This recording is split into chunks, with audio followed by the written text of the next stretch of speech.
Now, it has been a long time coming, but Wealth Mountain is back with a second version. If you're not familiar with this DApp, it has been around for months now, but they took a pause for a whole 2 months to launch their V2 or to prepare their launch for V2 because the first version is done and dusted. You don't have to check what was this about, but the fees from the first version enabled the second version, so to speak. Now, they're gonna launch in two parts. On the 15th, one of their products will launch, and then later on, the second one. So, in this video today, we're gonna discuss the first iteration of V2, so to speak, and talk about a few things in regards to the team and the protocol itself.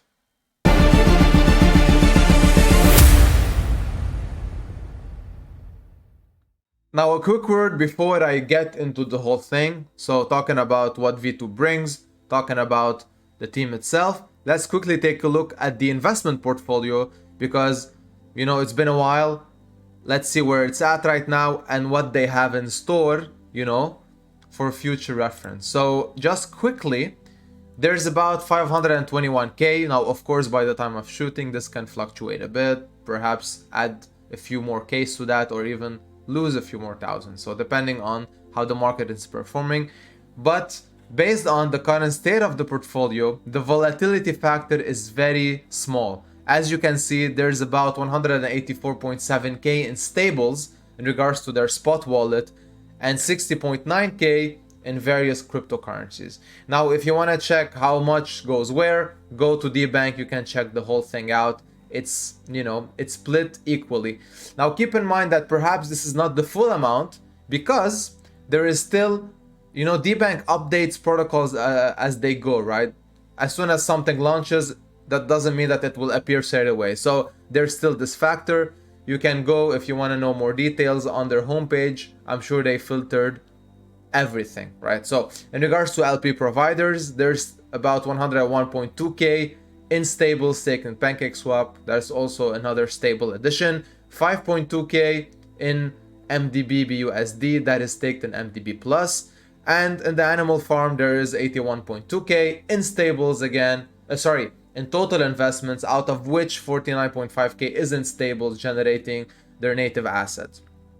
The rest is in other farms / pools, and plus there are others smaller positions. For example, in Venus there's 50k, in BSC Pad 19.4k, and in everything else there's about 18.4k. Again, if you want to know more details, please go check DBank. It has everything that you need to know. And the conclusion here is that they incurred losses, especially in stable fund. We're gonna get into this soon. But there's about 64.3% of the whole portfolio in stables if you add up the spot position, the LP position, and the others position.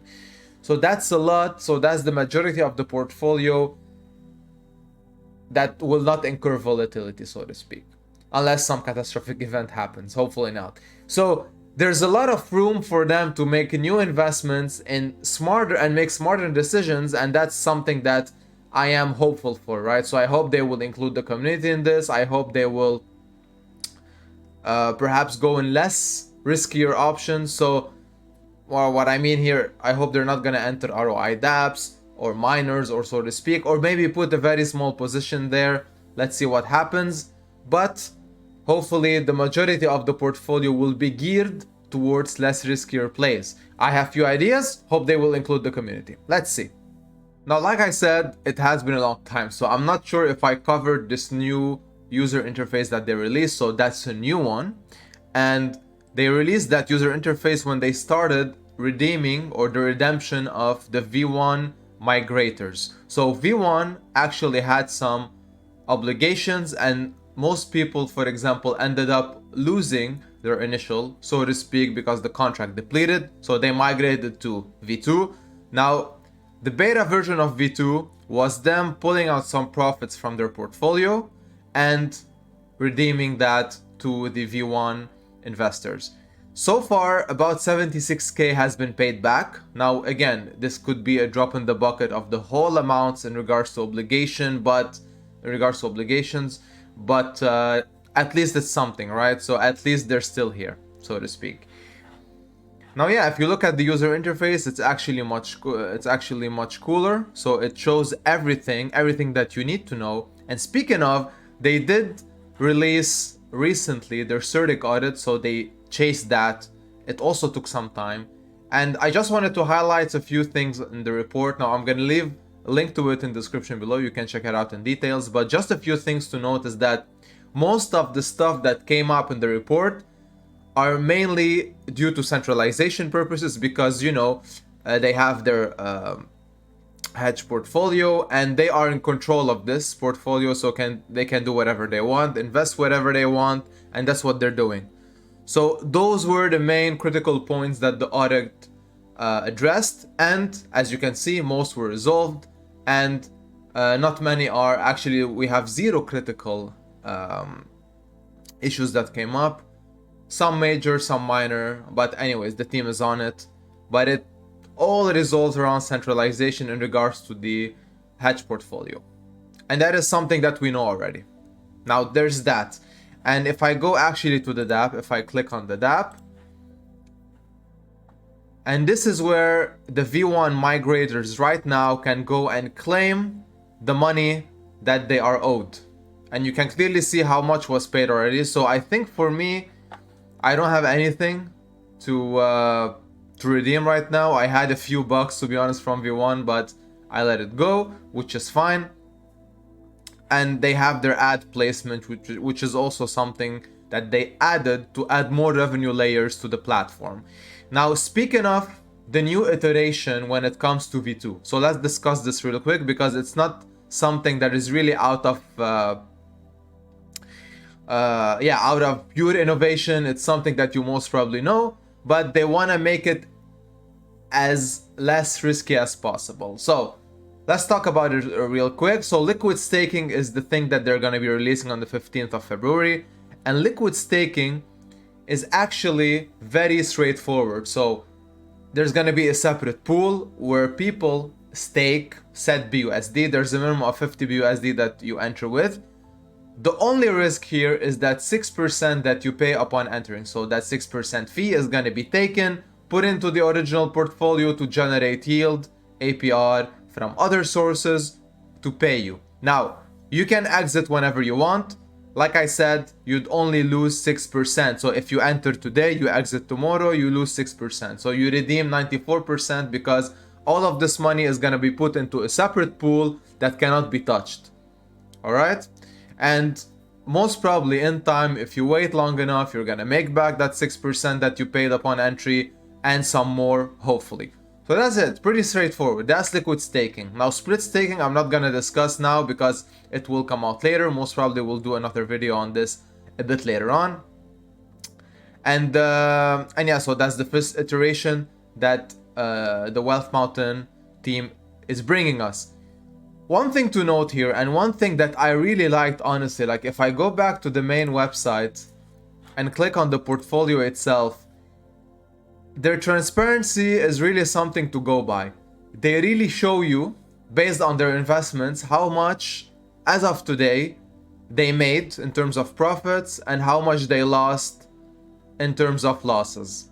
And that is something really cool. So they actually have, if you scroll back at the bottom of the page, they actually show you how much money they made from angel investments, from ad revenue, for example. Like I said, this is pretty cool. So they're adding ad revenue on top of, for example, platform fees.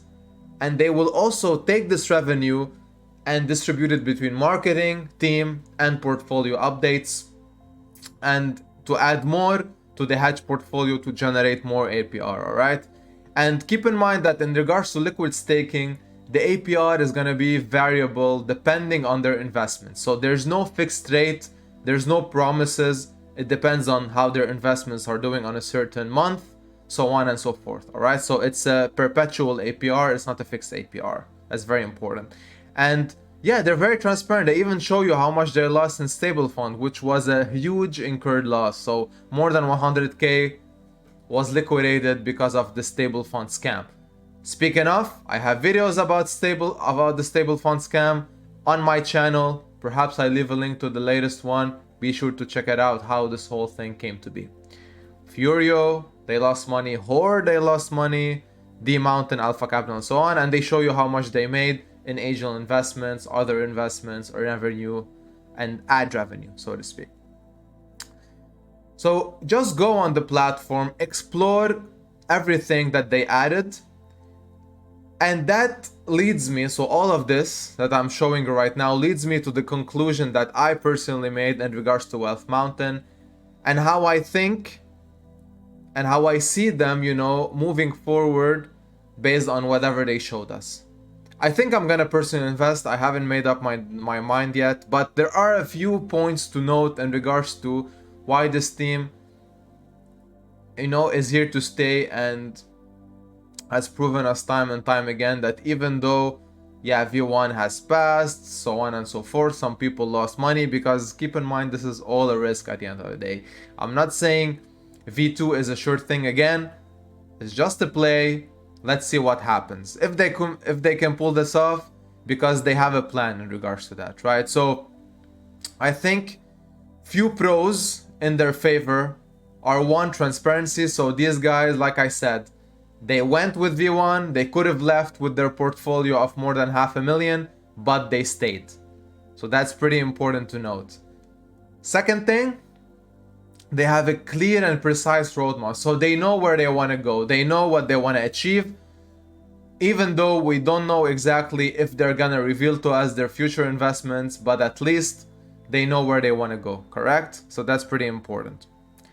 Third thing, they're taking a less risky approach. They don't want to push too hard in regards to promising very high yields and not delivering.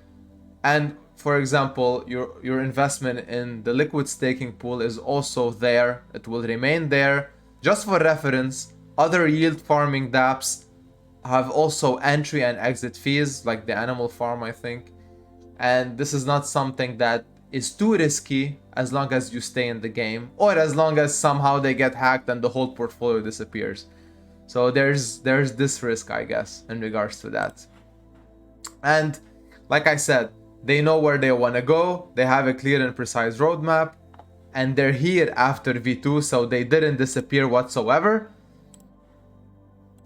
And actually, there's something that is to be admired in regards to this, right? So even though these guys have gone for 2 months, they stayed, and they're also taking security very seriously. So they wanna show you that their product is as secure as possible, as less risky as possible, so to speak, and there's a vision behind it. It's not just throwing words around and full-on promises and not delivering. So I'm not praising them.